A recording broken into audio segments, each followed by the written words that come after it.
ABC Listen. Podcasts, radio, news, music, and more. Old man Joe. You know, the young guys, they only know old Joe. They don't know Joe that first came into the league 12, 13 years ago. Young Joe was actually into stuff all the time, man. Young Joe would mix it up with you. That's the Australian way, though. Like, one thing an Aussie going to do, they going to mix it up with you. That is Hoops legend Draymond Green speaking about the tenacity of Australian champion Joe Ingles. And it's a kind of symptom of the way that man is seen by the biggest names in the biggest league in the basketball world. Chuck Joe Ingles into YouTube, you'll get served an array of huge names laughing about sparring with the South Australian. And that's what respect sounds like in the NBA. After a 12-year career that took him to Utah, Milwaukee, Orlando and Minnesota, he's heading for Melbourne United and the NBL. And it says a lot about Ingles, but also the NBL right now. Ingles is discussing the lot. I'm Patrick Stack. This is ABC Sport Daily. Joe Ingles, after 12 years in the NBA, you're returning to Australia in the NBL, a 2-year deal with Melbourne United. I guess Hoops fans will be wondering, why now? Why not? Yeah, I've obviously thoroughly enjoyed all my time starting at AIS and NBL and Europe, and then obviously the NBA. And I mean, the biggest thing and the first thing that came up for us was a family decision. I've been gone 17 years. My wife's basically been with me more or less the whole time of that. And my oldest kids are 9-year-old twins now, and they've basically never been to Australia except visiting, obviously, in the summers here and there with the Boomers. So, yeah, family decision first of like, we feel like it's the time to come home and be around family and friends and let my kids play with cousins and do all the stuff that we've missed out on for 9 or 10 years now. And then those steps kind of progressed of like, what am I going to do in Australia if we go back? I was like, do I play? Do I not play? Do I go sit in Brighton Beach and drink coffee, or kind of figure it out as we go? And yeah, spoke to my agent a little bit, obviously spoke to Renee, and in terms of the playing side of like, still feel really good, still have the motivation and that like desire to compete and do all that. And started having some conversations and ended up here. The last time you were in the NBL, you were playing for the now defunct South Dragons. You won the league with them. They folded due to financial struggles. I feel like a lot has changed in the game in Australia. How much do you think things have shifted? I can honestly say, like, I'm not going to sit here and say I know the NBL now. Like, I've watched games. I've still got a lot of friends that play.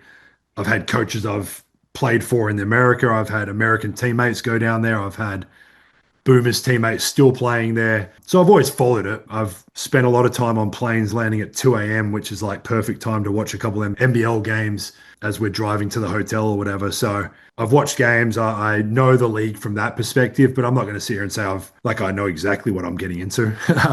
Obviously, I'm extremely confident in myself to be able to come back and play. I would not have made this decision if I didn't think I could do it. I've had a unbelievably successful, long career. I'm very well aware that I'm 38 years old and be 39 by the time the season starts, and could happily go sit by the river here in Orlando and like watch my kids and do their sports. But yeah, really excited by it. And like I said, like I wouldn't do it if I didn't believe that I could help Melbourne win. Is it an emotional thing to end what's been a 12-year odyssey across the United States? Like, what an incredible career that you've had over the last decade and a bit. Yeah, I wouldn't necessarily say emotional in terms of like, I'm 38 and I still get to play basketball. Like, I'm playing a kid's sport for a job. Ingles drifting into the corner. Good for three. I've made unbelievable friends, obviously with like teammates, coaches, GMs, owners. I've been very lucky to do what I've done. And obviously I'll miss, like, there's not much better than the NBA. Like, I get to sit and watch Ant play. I get to watch Giannis. I've got to be around Donovan, Rudy. Like, the list goes on of players I've played with and stuff. The good thing is we're doing this right now. You're in Melbourne and I'm in Orlando. I'm always going to stay in contact with the people I'm close with. I'm always going to come back to the States and visit friends and teams I've been a part of. Like, this isn't like the end of I'm never going to see anyone again. The other part is, like, the last couple of years I haven't played here. I'm not leaving playing 30 minutes a game and like couldn't get a job or whatever that was. So obviously it'll be different. Like, I'm very well aware the American and Australian lifestyles are pretty different, but I'm also really ready to join Australia and Melbourne and live that lifestyle and just enjoy being around friends and family again and getting some good coffee and hanging out. And yeah, there's a lot of positives to us coming home, as many as there is negatives, like or emotions to us leaving as well. You don't get to play 12 years in the NBA without obviously being an elite hooper, but we've also seen you lionised by some of the best players in the NBA as one of the best trash talkers in the league. I've seen Giannis Antetokounmpo spar with you. I'm not coming. You guys have Joe Ingles over there. That's right. You guys produced Joe Ingles. Mm-hmm. He sucks. I've seen Draymond Green do the same. I've seen you lighting up Ant Edwards, who's maybe one of the lippiest guys getting around. If fans are sitting courtside at Melbourne games, should they be expecting some of the best trash talk globally? And did you have a favourite sparring partner in the NBA? I mean, you get like you said, the best of the best. Like and I think what gets twisted in it a little bit is like there's obviously a lot of talking, whether you guys see it or not. Like even if the cameras are, like there's a lot of like practices, plane rides. It's pretty nonstop. I mean, Ant would be up there. Ant's had his fair share of comments this year, which I got to witness pretty closely. Hey, Ant, tell him good luck to the up today. Joe got one stop today, dog. Like me and Russ used to get into it all the time, and then I ended up working out with him for like 4 summers in a row, and he's like one of the best guys I've met in the NBA. Once you cross those lines, like personalities change a little bit, but off the court, everyone's pretty cool. Me and Jimmy Butler used to get like double technicals every time we played each other for about 4 years straight, and he helped me get my house in San. Like there's just different things that play a part in it, but at the end of the day, like you said, like so much fun listening to it, so much fun talking back to people. And yeah, like no doubt, I mean, that's who I am. I'm a talker regardless. Like I've been sitting on here trying to manage this whole like media night. I was meant to be on here for 45 minutes. It's been 2 hours because I keep talking. Yeah, for sure the fans courtside are going to hear some stuff they probably haven't heard for a while. But in saying that, like it's all in fun. I've never crossed the line. I never would cross the line, but I'm going to talk. It speaks volumes that you're opting to come back to the NBL when you could likely be getting minutes in the NBA. I suspect you've been a huge part in changing the perception of Australian hoops in the NBA and as a consequence around the world. I just wanted to ask, how much do you feel like that has shifted in your time in the league? Without the ego side of it, like I realized what I've been able to do in my career, which is still going. Thank you very much for another couple of years. But obviously I'm a very prideful Australian. I would always talk about the NBL. I would always, like, everyone would always ask me what my favorite team to play on. I say the Boomers every time. Like, there's not a question about, like, I've been on some great NBA teams. I've been on some great EuroLeague teams. I was on a great NBL team that won a championship in whatever year that was, 45 years ago. But my favorite team to play on ever was the Boomers, and that will never change. And Dellavedova with a great punch out to Ingles for the exclamation point. Australia up by 8 with 3 seconds left. And it's 2 straight losses for Team USA in Las Vegas. 91-83 Boomers. So, yeah, like you take responsibility. Like when you're over here, and when I came over here initially, like there was only a handful of us playing in the NBA.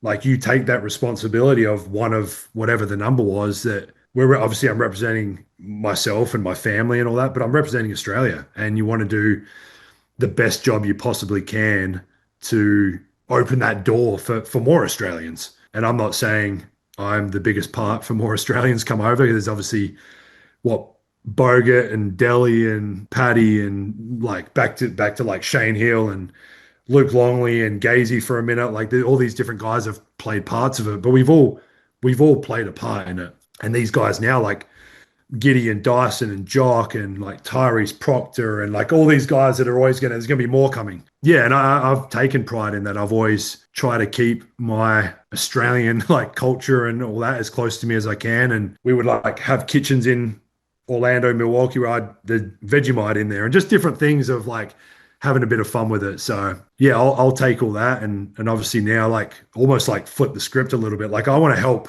these NBL players, whether they're Australians or the younger imports. Like I want to help them come over here now. That's something that I've really enjoyed the last few years, like helping like mentor the young guys, and I'll continue that on the flip side to do that from the NBL to try and get as many players over here now. We know the Adelaide 36ers and South Melbourne Phoenix were actually chasing you this time around, way back in the day. Your hometown team, Adelaide, made you a comically low offer. They even managed to misspell your name on the contract, and ultimately that meant you went elsewhere. Were there other instances in this process that kind of shaped your decision that were maybe a little below board, or was it a bit more professional this time around? A little bit easier. I think when I was 17, I basically visited like every NBL team, was actually pretty close to like probably going to sign with someone else. And then the Dragons came in late because of the owner's son, who was like, Dad, you should watch this kid one time. And he watched me and wanted to sign me, who I'm still really close with that whole, the Cowan family now. I mean, I guess the only like funny thing is as we were talking, like obviously Goulding and like the professionalism of what Melbourne United is was a big part of it. But obviously like Dean was a part of it too. Like I'd been around Dean. I'd seen Dean over the last 9-10 years, whatever, like build Melbourne into who they are today, and was really excited to play for Dean. Last time when I signed in the NBL, I signed when the Dragons didn't have a coach. I was the first player signed and we didn't have a coach. I thought I was signing with Melbourne and was going to be coached by Dean, and that obviously has changed recently. So yeah, I mean, it is what it is. I think I was a little more nervous as a 17-year-old signing with the Dragons, not having a coach, than I am as a 38-year-old. But no, it's always fun. Like I actually said to my wife the other day, like you get to certain parts in your career, especially as an athlete, where at some point, jobs don't come to you anymore, whether it's your age or your injuries or whatever path you want to look at. And I've been like very, very lucky in a sense. And obviously I've worked my tail off to be in the positions I've been in, but I've never gone an off season without having a job offer yet. And that's something I'm proud of. Like I've worked my butt off to be in a position for every year to get a job. And 60 rookies come into the NBA every year, which means 60 players are out of there. And I've been very lucky to do that for 12 years. And then this summer came around and obviously we'd made this decision. I'll never ask my agent if I could have stayed in the NBA because I don't want to know the answer to it. But I also like thoroughly believe in the back of my mind that if I wanted to stay here, I would have been able to get another job. So it's a ton of fun. And like I said, I'm thrilled to be joining Nick and the ownership, or now with the new owners, Travis and Aaron, and yeah, really, really excited about it all. But if you saw the chaos in my house right now, you wouldn't be excited. There's boxes everywhere and you accumulate a lot of junk after 12 years. So yeah, we got a lot to do over the next little while, and that includes booking flights to come home because we have no idea about any of that. So really excited, but a lot to do between now and then. Joe, thanks so much for your time. Appreciate it. I appreciate it, man. Thanks for having me. Headlines. Arsenal so close to that drought-breaking Premier League title. The Gunners beat Burnley 1-0 this morning. They're 5 points clear of Man City. That's the noise they wanted to hear. 5 points clear. Manchester City with 6 points left to play for. Did we mention legendary Man City manager Pep Guardiola appears set to conclude his time at the club? Turns out there's only room for one AFL team in Tassie. Head office has punted Hawthorn from the Apple Isle at the end of 2027 as they clear room for the Tasmanian Devils. The Hawks, they're livid. They've released a statement describing it as a, quote, forced end to our relationship. Right, it's like a parent telling their child to break up with a boyfriend or girlfriend. You suspect we'll hear more on this one. The BBL might not be getting sold to India in the short term, but the T20 competition is going to play in the country. There are reports across Aussie media suggesting the men's tournament will launch in Chennai this coming summer for the opening fixture. I'm Patrick Stack. This is ABC Sport Daily, produced by Poppy Penny. Thanks to Bally Sports, ESPN, The Draymond Green Show, and Stan Sport for the extra audio used in this episode.